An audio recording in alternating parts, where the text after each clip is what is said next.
When we think about experiences we've had in our lives, it's always important to reflect upon them. More importantly for ourselves, but also to take those lessons and help other people reach the same goal as ours that much faster. And that's exactly why, in this week's episode of Master Talk, we're going to be covering my own personal journey and how I mastered my own talk.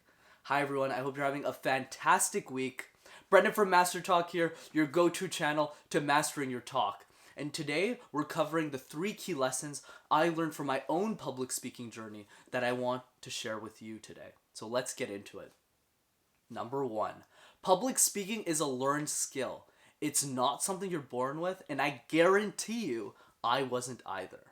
When I was 4 years old, my parents put me in a daycare and told me to learn a language I didn't even know, which was French. Because in the province that I live, it's important to know this language to do really well in the workplace here. Because French is a required language, even if I didn't speak it. Because my first language is English and Tamil. So from that experience, almost the entirety of all of my presentations from ages 5 to 16 were given in a language I wasn't even comfortable with. So forget presenting, I was already nervous to begin with.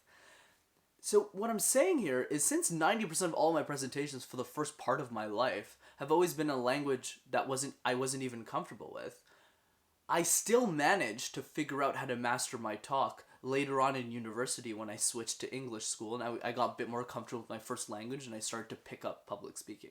But the advice here is simple. Everyone has their own challenges, everyone has their own path, and if I could figure out how to master my talk at this level, even if the presentations I gave in the past weren't good by any means, I believe you can master your talk as well with a bit of practice, a bit of tenacity, and a lot of consistency. Number 2. The second lesson that I learned is that it is so true that practice does make you perfect. But you really need to practice, and public speaking is not an exception to this rule. You should never compare yourself to me, ever. And the reason is because I've presented over 400 times in the last 3 years. So you shouldn't look at me and say, oh, I can never be Brendan. He's too good at speaking. My advice to you is the way that I speak is something I developed over a very long period of time. So when I was in university and I was in an environment where I needed to excel at presentations to do well at the competitions I was competing at, most of my days weren't watching basketball or watching soccer. It would be watching case competitions, presentations, TED Talks. As Picasso says, good artists copy, but great artists steal, right? So I would look at all of these presentations, since I didn't really have a framework like I'm teaching you now on how to master your talk or public speaking in general. So I would go through all of these presentations almost on a daily basis to figure out those little things that I could add into my own presentation. Even if at the time I couldn't really explain it back to you as I'm doing right now, in the past it was more about how do I improve my own game, how do I get a lot better at this. So it was more of an obsession than anything else, really. So the point is I really put my 10,000 hours to get really good at public speaking.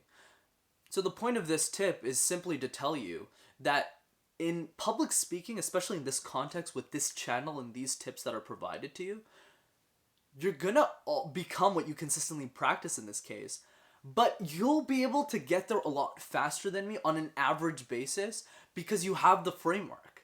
Since the framework is available to you now, you're going to be able to shorten that 3 years down to maybe 2 years or even maybe 1 year, depending on how willing and hardworking you are to perfect your talk, right? So as long as you never forget that and you focus on having that strong reason why and consistently practicing like I did, you'll be able to master your talk at a level you might have otherwise thought not possible. Number 3. This is probably the most important tip, but it's definitely worth sharing. It's that one element of public speaking that you solve for creates a domino effect for you to solve everything else. Let me explain. As we've learned in this channel, there's many different components to public speaking, whether it's silences, ums and ahs, eye contact, voice tonality, and the list goes on.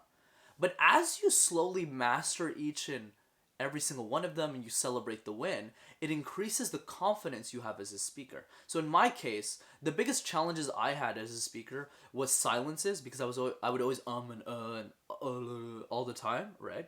And it would also be a hand ninja, super guilty. I would be in presentations and I would just move my hands around to try and be energetic, but I was also nervous and I was in my prom suit and it was oversized and it wasn't a great time, right? But the point is as I started fixing those hand gestures, as I started getting better at communicating with my hands, I got a lot more confident as a speaker because that was my biggest weakness in public speaking. So in other words, what I'm trying to say is once you get those quick, easy wins in public speaking, you start getting the harder stuff that you struggle with the most, then it creates this amazing loop. This loop that tells you, hey, I got this, now I want to get this. Now I want to get this. Now I want to get this. And at some point you'll have closed that loop and have mastered most of the elements that I'm teaching in this channel, so that over time when you look back, or even when you give a presentation, you might not even realize how far you've come until someone else walks up to you and says, hey, Brendan, or Karen, or Justin, that was an amazing presentation. Where did you learn to speak like that? And then you could plug in my channel, low-key. As always, if you enjoyed this week's episode of MasterTalk, be sure to smash that like button and subscribe to the YouTube channel as well. And I'll leave you off with this.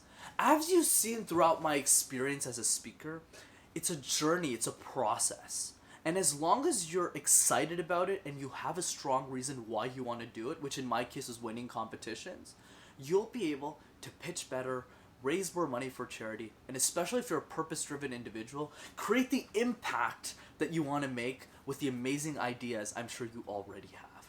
Have an amazing week, everyone. I'll see you next time on MasterTalk.